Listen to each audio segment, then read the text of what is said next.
So we went ahead and we left off right here with an identification card issued by another state. We had just finished discussing how we can use a driver's license issued by a Canadian or a Mexican public agency authorized to issue a driver's license. All right, so an identification card issued by another state. This does not include an identification card issued by a Canadian or Mexican public agency. So basically, if you have an identification card from Alabama or from Arkansas and you happen to be in the state of California, the California Notary Public could definitely notarize that document with the ID or driver's license from another state. So that is not an issue. An identification card issued by any branch of the armed forces of the United States. Military identification cards must still contain all the information required by California Civil Code Section 1185B4, or they cannot be used as an ID. Or an employee identification card issued by an agency or office of a California city, a California county, a California city and county, or the state of California. An identification card issued by a federally recognized tribal government. Chapter 2.3. Oath or affirmation of a single credible witness. If there is no affirmation or circumstance leading a notary public to believe a signer is not who the signer claims to be, and it would be very difficult or impossible for the signer to present a paper ID document, the identity of the signer can be established by the oath of a single credible witness who personally knows the signer. However, the notary public also must personally know the credible witness, and the credible witness must present a proper identification document. I know that sounds complicated, but basically, if there is an individual and they come to get something notarized with you, or you go to them, whichever one, the whole point is they're trying to get something notarized and they don't have an ID.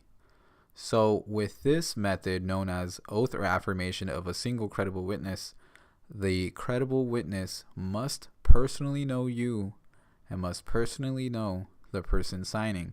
However, that doesn't mean that you don't take a look at an ID. You still have to look at the credible witness ID, which is the individual that you know that knows the signer. If that makes sense. Does that make sense?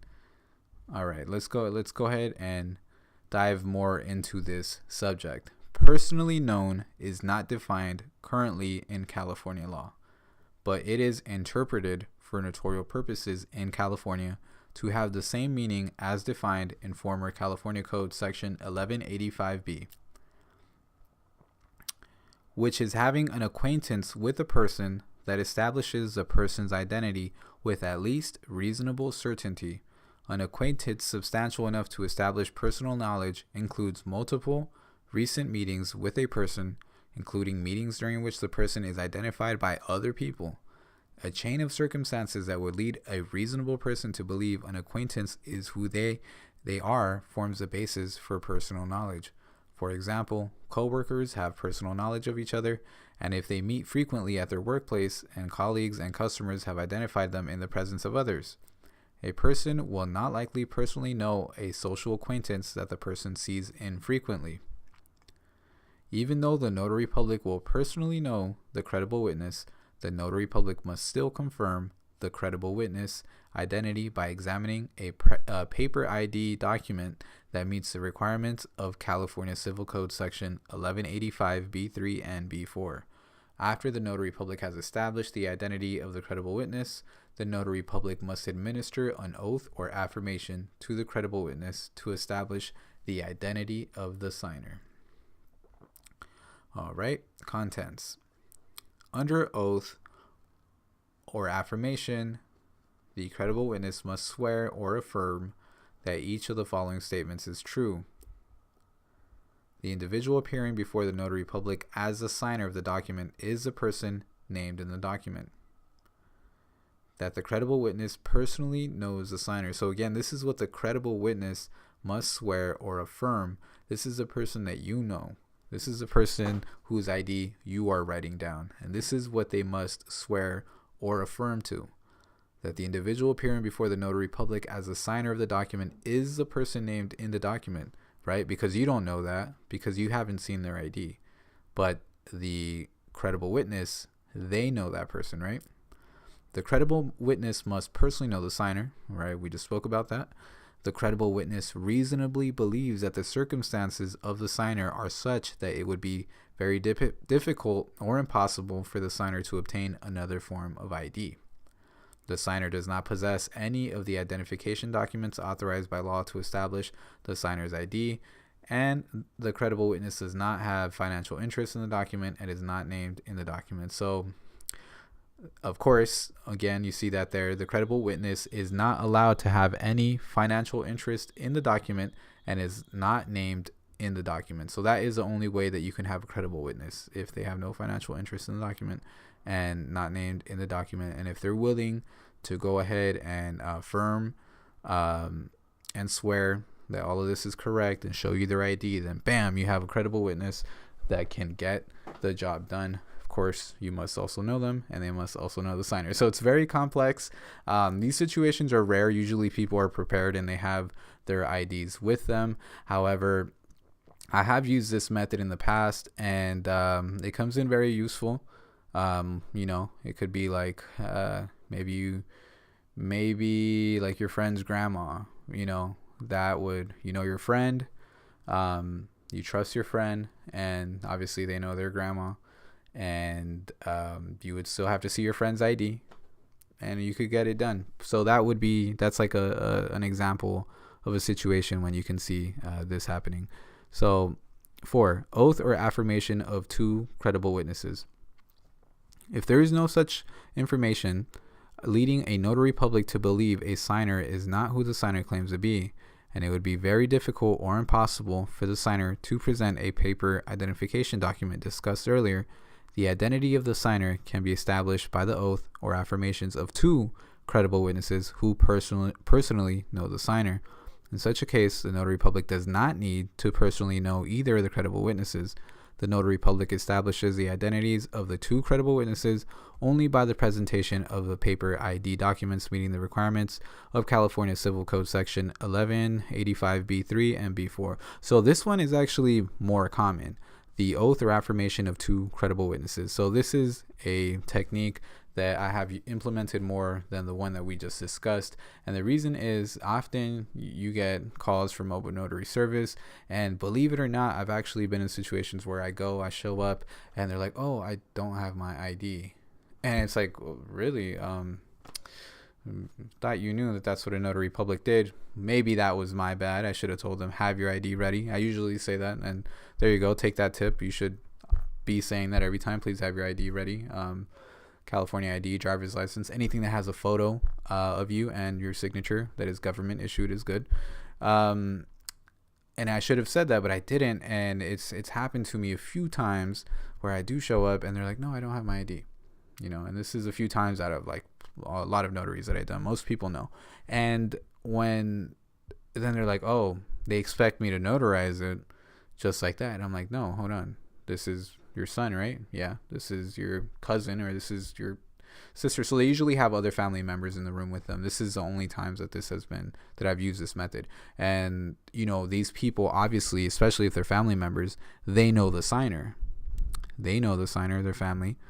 And in this case, I do not need to know the 2 people that are giving me their IDs to establish the identity of the signer. So if the signer doesn't have an ID, oh, I'm sorry, I don't have my ID. Okay, that's fine. Are there 2 people that have IDs in this household that can confirm that this is you signing?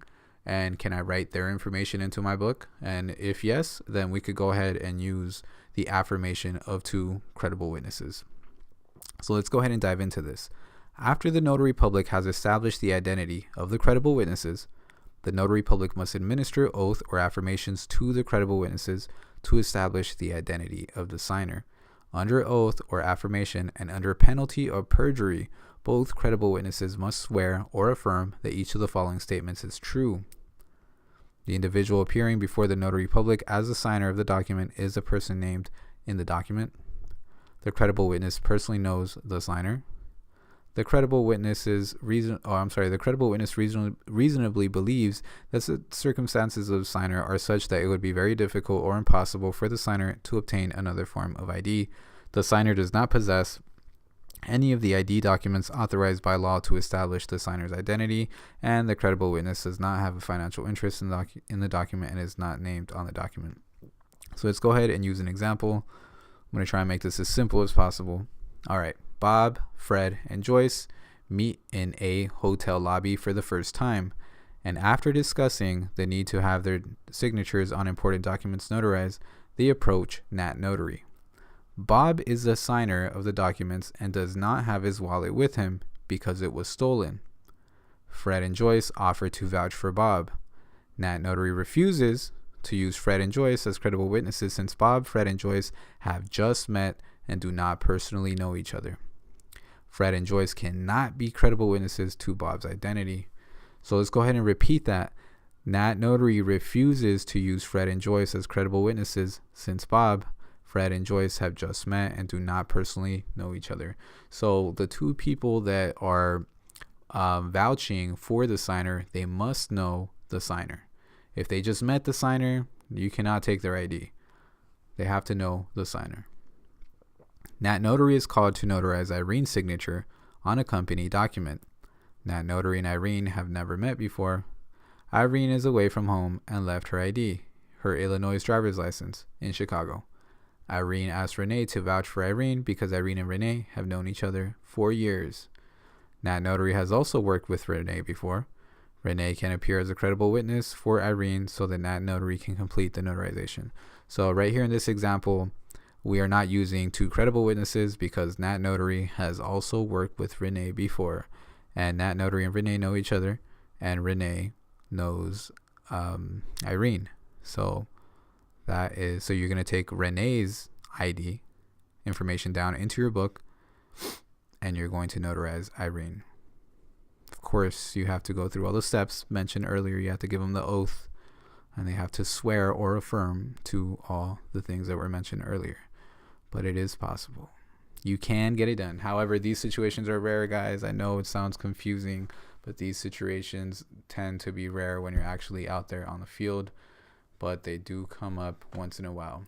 All right. C, recording journal entry. All official acts performed as a notary public must be recorded sequentially in the notary public's active journal at the time the notarial act is performed. A notary public is guilty of a misdemeanor if the notary public willfully fails to properly maintain his or her notarial journal. The following discussion describes and explains the information that must be recorded in the journal. The date and the time the notary public performed the notarial service. The time may be written in standard or military format, but the law requires that the time of the act be recorded. The date alone is insufficient. So when you do notarizations, sometimes, especially when you're starting off and you're talking to the signer, don't be distracted. Don't just write the date, write the time. Look at your watch, look at your phone if you have to, and write in the exact time, or you could round up, but be as close to it as possible. The type of notarial act performed. For example, a proof of execution by a subscribing witness, an acknowledgement, and a jurat are all types of notarial acts. Any member of the public may request a photostatic copy of the journal entry representing a specific transaction, and copies of specific journal entries may be requested by the California Secretary of State through civil and criminal subpoenas or by a peace officer investigating a crime. Consequently, each journal entry should be full and complete. So always be ready for your journal to be inspected. Have it ready. Have your time there. Have the date there. Have the signer's name. You got to have everything. And we're going to go over everything that needs to be on your journal entry. But what you have to keep in mind is that your journal log is a public record. And when anybody requests it, and that's the whole purpose of the record, right? Because you're anticipating that in the future someone will request it. So you have to always keep that in mind, that someone might request this in the future. Could be a year, it could be 2 years, maybe longer, maybe sooner, maybe next week, next month. You don't know. So when you write down this information, you have to make sure to, make it legible and Don't miss any of the details. Try and put in as much information as you can, even if you want to put in some extra notes, you can. So we're going over everything that has to be in there. So pay close attention, because this is very, very, very important. A notary public should not write an abbreviation or acronym to describe the type of act. This may avoid confusion or misunderstanding as to the contents of the journal entry and type of notarial act. The character of every instrument sworn, affirmed, or acknowledged or proved before the notary public. The character of every instrument means the kind or type of document in which the signature is being notarized. Most notarial acts relate to another person signing or certifying a document. A description of the document containing the notarial act must be recorded in the journal in addition to the type of act performed. For example, most signatures on grant deeds are acknowledged. The journal entry for a grant deed will describe the character of the instrument as, quote unquote, a grant deed, and type of notarial act performed as an acknowledgement. If more than one document contains notarized signatures, the notary public must record the title or character of each document. A separate line must be used for each document. For example, if a notary public completes an acknowledgement certificate on a deed of trust and then an acknowledgement certificate on a promissory note, the notary public must record on separate lines in the journal that a deed of trust and a promissory note were the character of the instruments with notarized signatures, completing each line of the journal in full. The notary public cannot simply state that loan docs or closing documents were acknowledged. So this was thrown in here, loan docs or closing documents. There's an important reason why this is mentioned here, because when you do, for example, a loan signing, sometimes you get about 200 pages, and of course not all those documents need to be notarized, but there is multiple documents that need to be notarized. So in your notary log, you can't just write loan signing and then get the signer's signature and their ID information in the book, and that's it. No, you can't write loan signings. You have to write, for example, like right here, if there's a deed of trust, one line of your journal will say deed of trust. You write all the signer's information. On the next line, you're going to write whatever other documents came in that packet, promissory note for the next line, and you're going to write the signer's information all over again. And let's say they threw an affidavit in there, so you're going to go down to the third line on your journal, and you're going to write affidavit, and you're going to write all the signer's information again, and the time and the date. So I know it's annoying, especially sometimes when you have like 10 documents in one packet. Are you really going to write 10 lines in your journal? Fortunately, because it's good, it's just very time consuming. It's good practice, but it's very time consuming. But fortunately, we are required to do that. And I say fortunately because if in the future a lawsuit comes up or anything comes up and they have to pull these documents, it'll be easier to prove that the individual did sign that document. So imagine someone says, no, I didn't sign that document. Well, let's pull up the notary journal and let's see if they did. And it just says loan docs. Then it's like, oh, well, here's the date that you signed, here's the time, but we don't have your signature in the journal saying that you signed that specific document. It says loan docs. How do we know that that document that you're claiming that you didn't sign was really in that packet, right? So someone could obviously say, I never signed that document. And now it would be your job to prove that they did sign that document because you wrote it down in your journal. But if you're not specific as to what document that you notarized for that individual, it'll be hard to prove your case. So always think about that. Always be detailed as you can. Remember, this is a public record, and someone will request it, trust me, in the future. So just be ready. All right, so the signature of each person whose signature is being notarized. So you have to collect the signature of the person who is being notarized. So this is what I was just talking about. So if it just says loan docs and you collected their signature, you're going to be like, yeah, here, look, you signed. It says loan docs. You signed. They might be like, well, your case would be so much easier to prove if they signed next to a journal line entry that said deed of trust. It's like, yeah, you did sign the deed of trust. Yeah, you did sign the promissory note versus loan docs. So the signature of each person whose signature is being notarized. So for every document that you're notarizing for that person, be sure to collect a signature. A statement as to whether the identity of the person making an acknowledgement or taking an oath or affirmation was based on satisfactory evidence. A notary public must always obtain satisfactory evidence to prove the identity of a person making an acknowledgement or taking an oath or affirmation. The journal entry for all acknowledgements, jurats, and proofs of execution must include a statement indicating satisfactory evidence was obtained.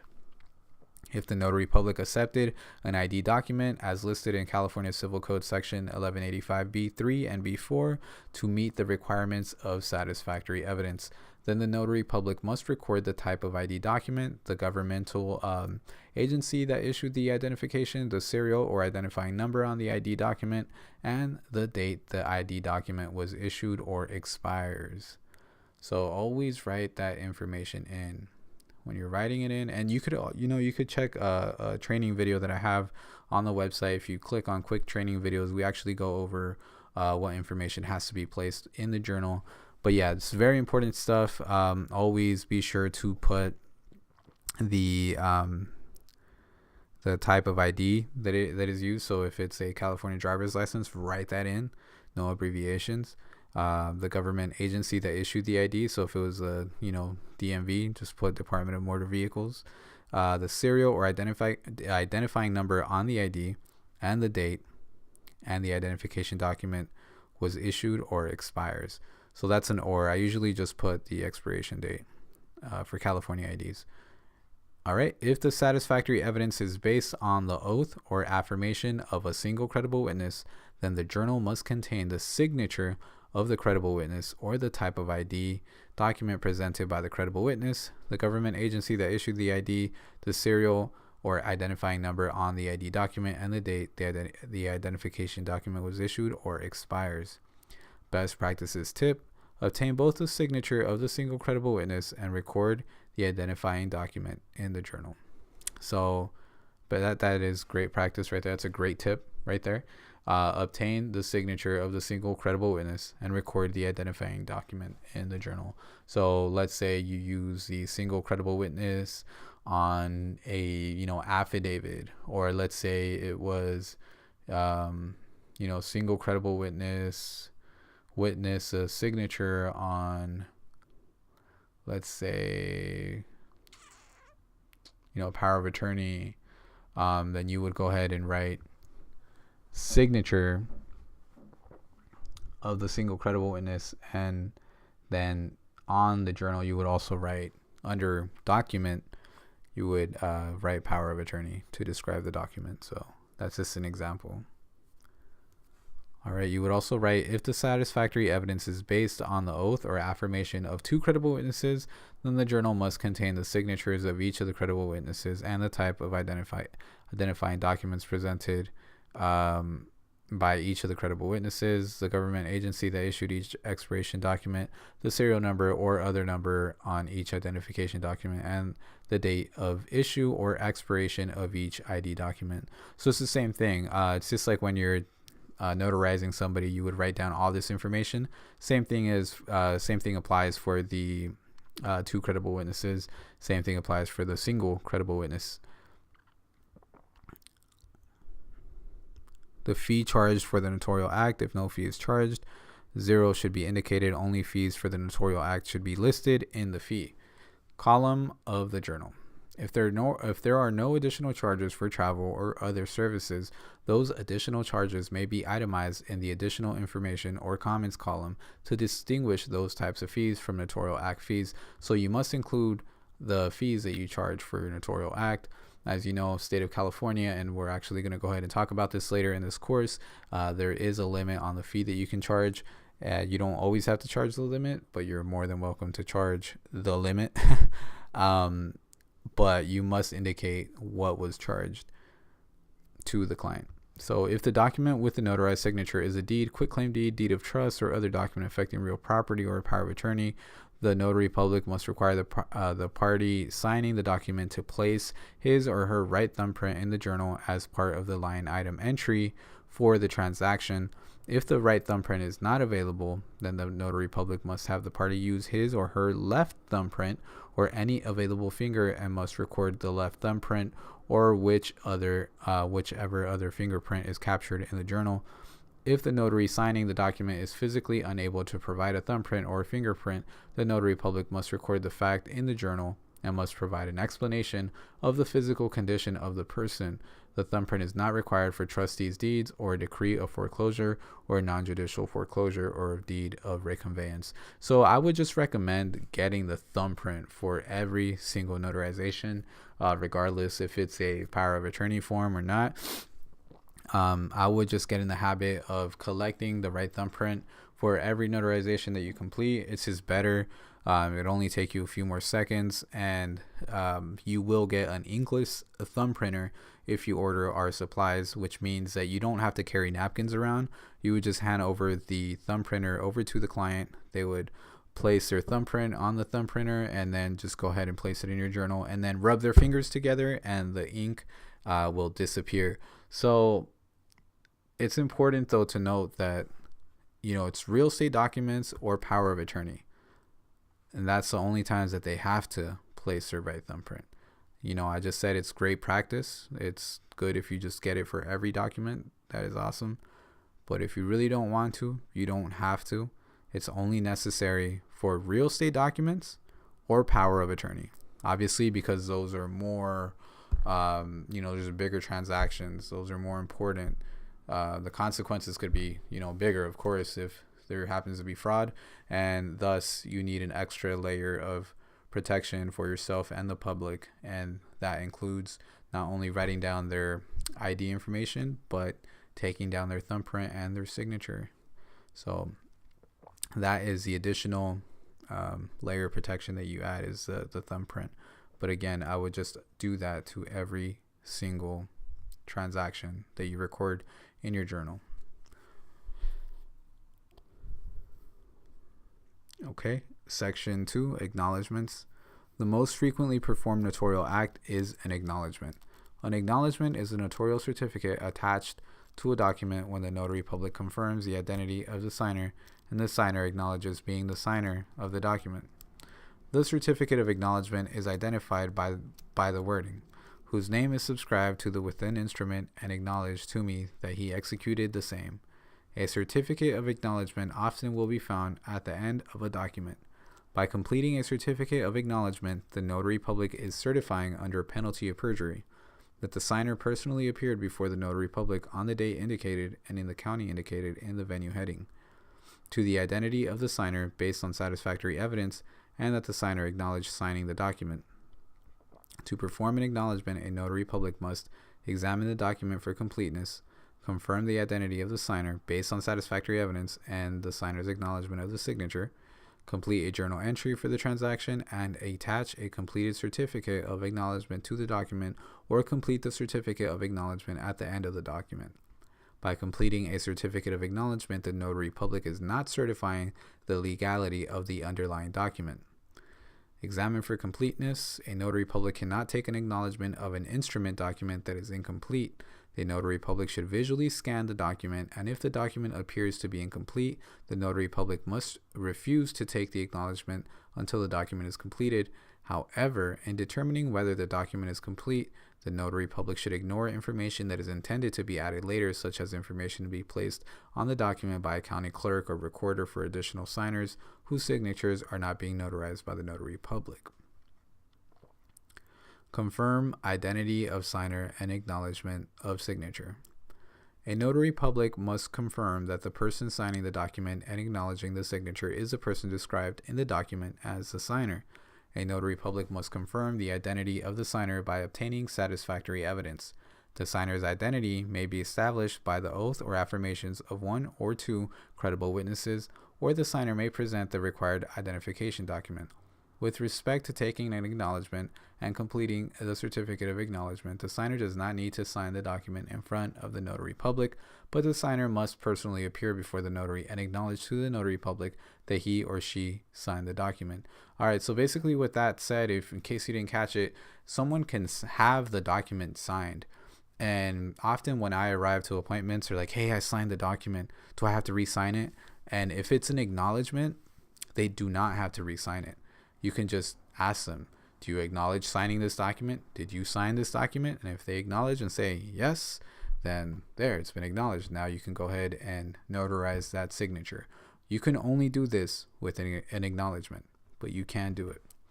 Every other notarization, you have to witness the signature of the individual, but in an acknowledgement, they can sign it beforehand, and they just have to acknowledge to you that they did sign it, and then you can notarize it. So C, journal entry. A notary public must record the following details in their sequential journal about every acknowledgement performed: the time and the date of the act. They must indicate the type of notarial act performed was an acknowledgement. Here's a best practice tip. The notary public should write out the word acknowledgement rather than use any type of abbreviation, like ACK. You don't want to do that. Just write acknowledgement. You must write the type of document. The type of document usually will be stated in the title of the document. If the document does not have a title, ask the signer to describe the purpose of the document and record the signer's description in the journal. Signature of the person signing the document. You must indicate that satisfactory evidence of the signer's identity was obtained.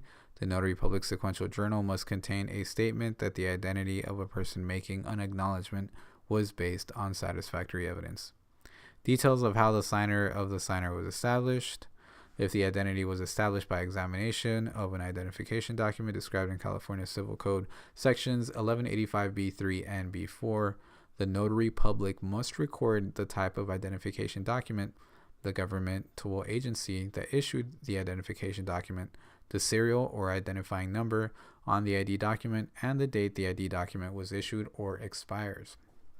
If the ID was established by the oath or affirmation of one credible witness, then the notary public must record the name of the credible witness, and the credible witness must sign the notary public's journal, or the notary public must record the type of identification document presented by the credible witness, the governmental agency that issued the identification document, the serial or identifying number on the identification document, and the date the identification document was issued or expires. As noted previously, best practice would be to obtain the signature of the single credible witness and to record the information of the ID document of a single credible witness to ensure complete information is available for a public request, a California Secretary of State inquiry, a civil or criminal subpoena, or a peace officer investigating that crime. So we already mentioned this earlier, that I'm going to go ahead and repeat this. You have to, and it is, best practice to obtain the signature of the single credible witness in your book and record the information for the identifying document, which means your ID, but also, go ahead and complete all other information like the type of document that it was. You should write that in there and try and be as detailed as possible in case there is a public request. It is ready. If the identity was established by the oath or affirmations of two credible witnesses, then both credible witnesses must sign the notary public's journal. The notary public must record the name of each credible witness, the type of identification document presented by each witness, the governmental agency that issued each identification document, the serial or identifying number on each identification document, and the date each identification document was issued or expires. Fee charged for the notarial act, that must be written in there, and the right thumbprint of the signer if the document is a deed, quitclaim deed, deed of trust, or other document affecting real property, other than trustees' deeds resulting from a decree of foreclosure or a non-judicial foreclosure or a deed of reconveyance or a power of attorney. So remember, real estate documents and power of attorney, always collect that right thumbprint. I recommend just collecting a right thumbprint for every single notarization. But again, you don't have to. You just have to do it for real estate documents and power of attorney. All right, so let's go ahead and look at a sample journal entry. The California Secretary of State does not endorse or recommend any particular commercially printed notarial journal. Any journal that includes space for recording all the required details is acceptable. Many commercially printed notarial journals have space for recording other information not required by California law, such as the date of the document, the address of the signer, and transaction notes. Most notarial journals provide for recording the details of a transaction across 2 pages.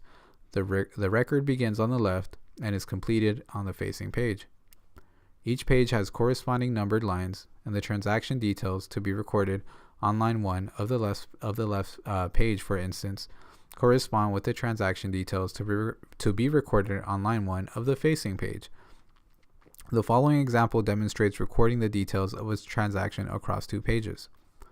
So this is usually how it goes, and most journals and every journal that I've had to this date, they're usually like this.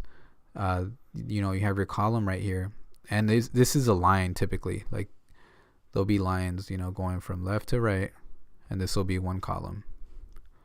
And you have your date and your time. And put the date right there, 10 a.m. Type of notarization. It's an acknowledgement. Character or type of instrument. What type of document was it? It was a grant deed, so write that in there. Name of signer. Grantor is recommended that the name of the signer be printed in this space because the signature is not always legible. Identity established by satisfactory evidence, and then you're going to put your fee. Effective January 1st, 2017, fees which may be charged for certain notarial acts have increased. Example demonstrates recording the details of a transaction across 2 pages. So this is just an example, but yeah, just know that in the state of California, as of January 1st, 2017, fees went up to $15. It is no longer $10. It is $15. All right. So this would be the second page. Usually though, in the journals that I have used, all of this information is 1 page. And then on the end, on the other page, the one on the right hand side, would be the signature and the thumbprint. They leave a big space usually for the signature and the thumbprint, and it's understandable. But yeah, sometimes you run out of room on your end, so just be sure to write small and legible. Have all the information fit. But that's usually how it goes. So that would be all across. So actually, like, pretend this is like over here on this side. But yeah, that's how it looks. This is an example. So additional information, the doc dated, if there is a date for the document, let's say it was on October 6th, but you didn't notarize this until October 7th. So you would write it in like this. The date of the document is set October 6th, but you acknowledged it on October 7th. Identification details, California Department of Motor Vehicles, California driver's license, number, and the expiration date. You would take the signer's signature and thumbprint. All right, moving on. Certificate of Acknowledgement Sample Journal Entries. A certificate of acknowledgement must be completed at the time the notary public signature and seal are affixed to the document. The certificate of acknowledgement cannot be added to or altered after the notary public seal and signature are affixed to the document. Under no circumstances can the signature and seal be affixed in advance of the notarization of a signature.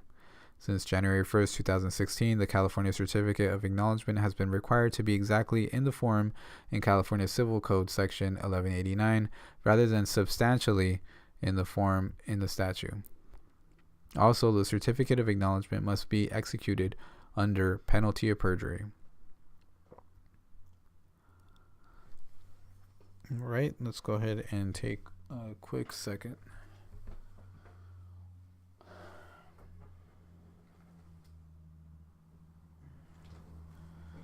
Right, we're gonna go ahead and end this video.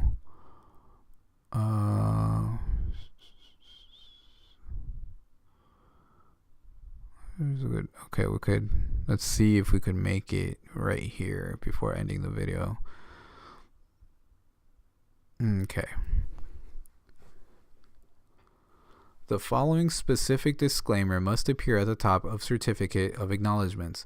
A notary public or other officer completing this certificate verifies only the identity of the individual who signed the document to which the certificate is attached, and not the truthfulness, accuracy, or validity of the document. It must be in an enclosed box, appear at the top of the certificate, and be legible in a font or typeface that is readable and does not impair its readability.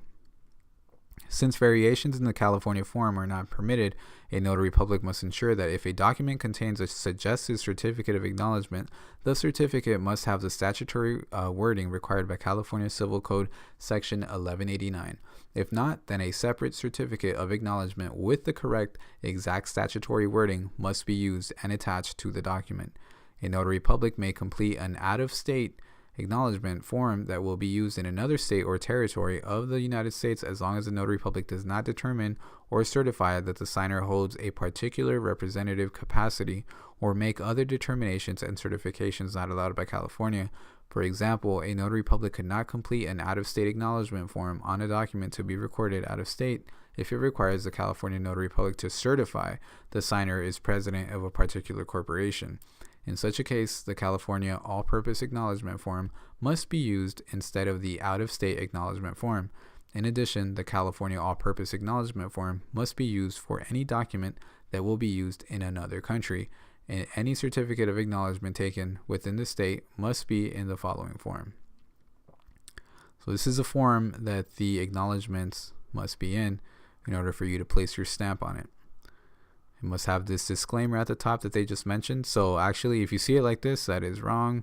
It's supposed to be fully boxed. If it is not fully boxed, it will be rejected. So this is a mistake right here. So make sure that it is fully boxed. It has to be fully boxed in. And there is the verbiage that we were talking about. You have to say how it is, and you're not certifying the document. You're only identifying the individual who signed the document. And this is what it must look like. State of California, county of blank, on blank, before me, blank. And my computer is actually about to die, so we're gonna go ahead and continue right here on the next video. All right, thanks for tuning in. And we actually have a video on quick training videos, and we explain how to complete a California acknowledgement and what your California acknowledgement should have. So go ahead and go on quick training videos to see a quick video on acknowledgements.